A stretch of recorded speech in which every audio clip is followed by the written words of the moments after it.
দখলকৃত Golan মালভূমিতে বসতি সম্প্রসারণ করার পরিকল্পনা অনুমোদন করেছে ইসরায়েল। দেশটির প্রধানমন্ত্রী বেনিয়ামিন নেতানিয়াহু বলেছেন, বাশার আল আসাদ সরকারের পতনের পর সিরিয়ার সঙ্গে ইসরায়েলের সীমান্তে একটি নতুন ফ্রন্ট তৈরি হওয়ায় এই উদ্যোগ নেওয়া জরুরি হয়ে পড়েছে।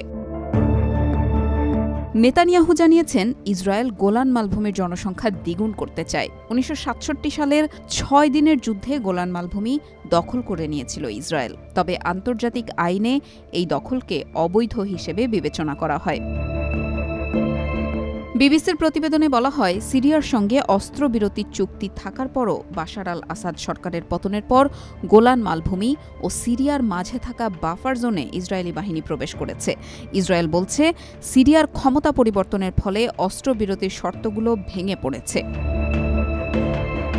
গোলান মালভূমিতে বর্তমানে ৩০টিরও বেশি ইসরায়েলি বসতি এলাকা রয়েছে। এসব বসতিতে প্রায় ২০,০০০ মানুষ বসবাস করে। আন্তর্জাতিক আইনে এই বসতিগুলোকে অবৈধ হিসেবে গণ্য করা হয়। তবে ইসরায়েল বরাবরই এই অভিযোগকে অস্বীকার করেছে। গোলান মালভূমিতে ২০,০০০-এর মতো সিরিয়ার নাগরিক বাস করেন। এসব সিরিয়ানের বেশিরভাগই দ্রুজ আরব। অঞ্চলটি ইসরায়েল দখল করে নিলেও তারা পালিয়ে যাননি। গোলান মালভূমিতে নতুন বসতি নির্মাণ পরিকল্পনার বিষয়ে নেতানিয়াহু বলেছেন, ইসরায়েল এই এলাকা দখলে রেখেছে। উন্নয়ন ঘটিয়ে বসতি স্থাপন অব্যাহত রাখবে। বাশার সরকারের পতনের পর সিরিয়ার সামরিক স্থাপনাগুলো লক্ষ্য করে কয়েকশো হামলা চালিয়েছে ইসরায়েল। তবে বাশার সরকার পতনের নেতৃত্ব দেওয়া হায়াত তাহরির আল শাম বা HTS গোষ্ঠীর নেতা আবু মোহাম্মদ আল জোলানি ইসরায়েলের সামরিক হামলার সমালোচনা করেছেন। যুক্তরাজ্য ভিত্তিক Syrian observatory for human rights জানিয়েছে, গত ৮ ডিসেম্বর থেকে ইসরায়েল সিরিয়ায় ৪৫০টির বেশি বিমান হামলা চালিয়েছে। এর মধ্যে গত ১৪ ডিসেম্বর সন্ধ্যার পর থেকে ৭৫টি হামলা সংঘটিত হয়।